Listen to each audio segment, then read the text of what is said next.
आज खेजड़ी को क्यों याद कर रहे हैं? जिन्होंने खेजड़ी के लिए अपना सर दे दिया, तो हम यदि पर्यावरण को नहीं बचाएंगे तो कौन बचाएगा? भाई विश्नोई तो हमेशा पर्यावरण प्रेमी रहा है। खरता राम जी चौधरी साहब हमारे हरियाणा के बहुत बड़े स्वर्गीय नेता थे। आज उन्होंने किसान हॉस्टल शुरू की। आज उस हॉस्टल से निकले हुए बच्चे IAS IPS बैठे हैं। नाचना धर्मशाला के इस समारोह में हमारे बीच में अखिल भारतीय विश्नोई महासभा के संरक्षक आदरणीय कुलदीप जी विश्नोई साहब, अध्यक्ष अखिल भारतीय विश्नोई समाज के देवेंद्र जी बयानिया साहब, लाहौर के लोकप्रिय विधायक कृष्णा राम जी, फलोदी के आदरणीय विधायक पब्बा राम जी, देवेंद्र जी हमारे IPS अधिकारी,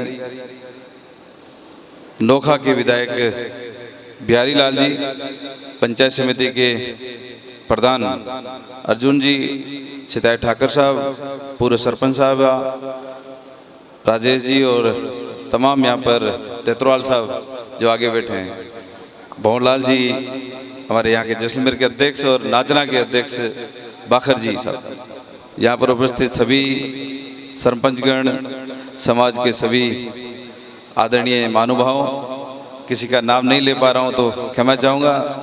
मलखान विक्रम सिंह जी जो राम सिंह जी के पोते हैं, उनका भी यहाँ पर स्वागत है।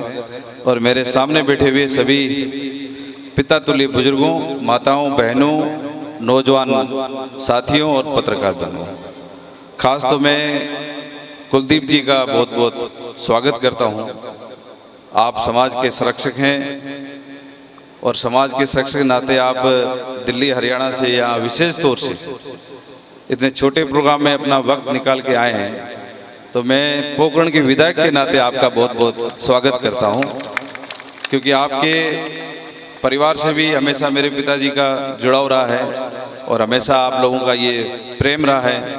और विशेष तौर से आपका समाज में जो एक स्थान है हमेशा आपके आदर और सम्मान रहा है, तो हमारे लिए आप आदरणीय हैं। और इसी तरह से आप हमेशा आते रहें, छोटे छोटे प्रोग्रामों में आएंगे तो मैं समझता हूँ कि समाज के लिए भी एक अच्छा मैसेज है और ज़रूर आपके आने से एक बड़ा अच्छा फ़ायदा भी मिलेगा। देवेंद्र जी को एक अध्यक्ष के रूप में आपको बहुत बड़ा यहाँ पर जो जिम्मेवारी दी है, उस जिम्मेवारी को आप अच्छी तरह से निभा रहे हैं। मैं आपका भी स्वागत करता हूं, क्योंकि आप अखिल भारतीय विश्नोई समाज के अध्यक्ष हैं। और तमाम जो विधायकगण आए हैं, बिहारी जी का तो नोखा से पधारना अच्छी बात है, बड़ी बहुत कम आते हैं यहाँ पर, अब आए हो जरूर अच्छी बात है। आपको इनको आप भी एक अच्छा संदेश यहाँ से दे के गए हैं, तो मेरा तो इतना ही निवेदन है। कुलदीप जी, विश्नोई समाज का हमारा जुड़ाव आज से नहीं है, पीढ़ियों से हमारा हमेशा जुड़ाव रहा है, क्योंकि हम साथ साथ रहे हैं। तो पारिवारिक स्थिति देखते हैं तो हम एक परिवार का सदस्य समझते हैं, जो भी समाज आपके समाज से आते हैं। और मैं लगभग आज 3 चुनाव लड़ा हूँ विधायक के, और उससे पहले मैं पंचायत समिति का प्रधान था, तो जैसलमेर समिति के साथ है ये, अभी नाचना हमने अलग बनाई है। तो उस समय भी ये इलाका बहुत बड़ा इलाका है, आपके हरियाणा स्टेट के बराबर हमारा एक पंचायत समिति इलाका है। तो ये इतना बड़ा इलाका था, तो उस समय भी हर जगह में जाता था। और उसके बाद में आप सभी की मेहरबानी से, आशीर्वाद से जिले का जिला प्रमुख बन गया। और 2008 में जब पोकरण अलग बनी तो पहला विधायक बनने का मुझे सौभाग्य मिला यहाँ से। तो मैं हमेशा ये कोशिश करता हूँ, आज 2 चुनाव जीता हूँ विधायक के रूप में, 1 चुनाव हार गया बीच में, तो हमेशा ये कोशिश करता हूँ, चाहे विधायक हैं, चाहे प्रमुख हैं, चाहे प्रधान हैं, चाहे मंत्री हैं, तो जनता के आशीर्वाद से सब कुछ है। लोकतंत्र में जनता माई बाप है, तो जनता का आशीर्वाद सबसे बड़ा आशीर्वाद है। मैं तो हमेशा आप लोगों का ऋणी हूँ, आपके समाज का, और कोशिश ये करते हैं कि अच्छा काम करें, 36 कौम के लिए काम करें। मेरे पास जो भी आया, आज भले मैं चुनाव लड़ने के बाद में लोग देखते हैं कि भाई किस पार्टी से कौन चुनाव लड़ा, किस पार्टी का मैं हूँ, मैं ये नहीं देखता हूँ। चुनाव लड़ लिया, जनता पूरी हमारी है और हमें उनके लिए काम करना है।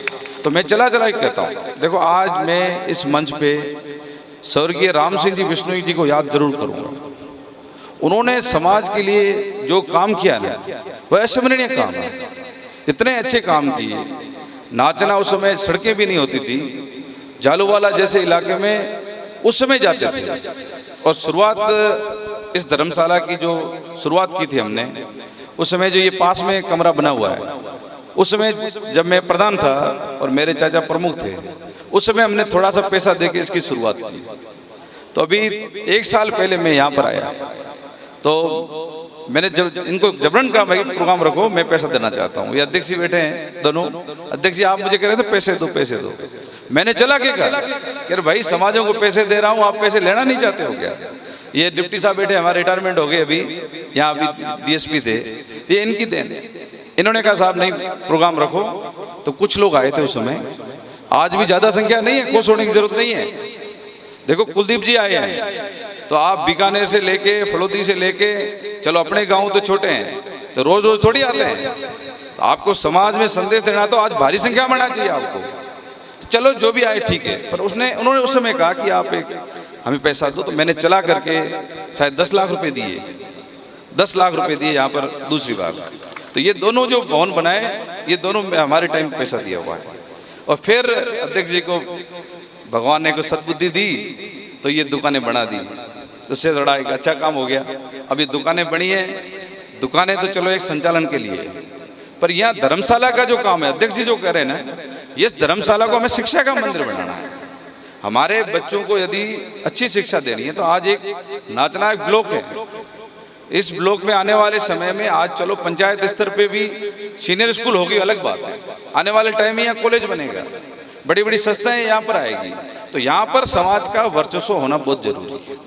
इसलिए यहाँ पर इतना अच्छा काम करेंगे और बच्चों को जोड़े। देखिए आज अध्यक्ष जी ने कहा कि भाई मैं फर्नीचर दूंगा, अच्छी बात है, एक शुरुआत है। पर अध्यक्ष जी हमारा इलाका थोड़ा गरीब इलाका है, ये जो 4-5 पंचायतें हैं ना, हम देने के लिए थोड़े कमजोर हैं, थोड़ा बहुत देके काम चला देते हैं। आप पैसे वाले हो, जोधपुर वाले और बीकानेर वाले, हरियाणा तो पैसा है ही, वो अलग बात है।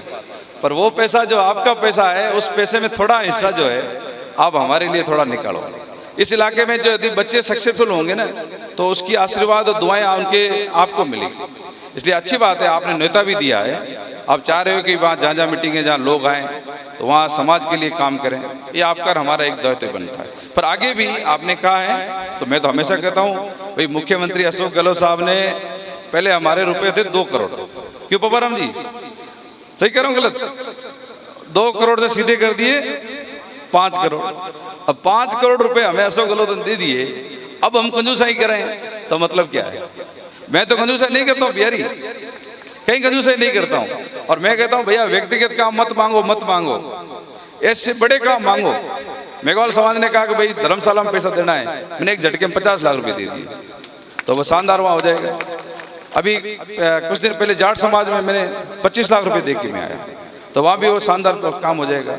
तो ऐसे काम जब बड़े होते हैं तो उसमें खरता राम जी चौधरी साहब हमारे भंडियाने के बहुत बड़े स्वर्गीय नेता थे, आज उन्होंने किसान हॉस्टल शुरू की, ये जानते हैं राजेश जी।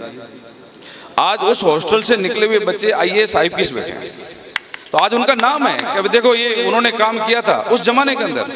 खुद तीसरी पास थे, खुद साइंस सीखने सिग्नेचर सीखने के लिए बाड़मेर गए थे पढ़ने के लिए, वहां से सिग्नेचर सीख आए, पर हॉस्टल बनाकर इतना अच्छा काम कर दिया तो उस हॉस्टल से IAS IPS निकल रहे।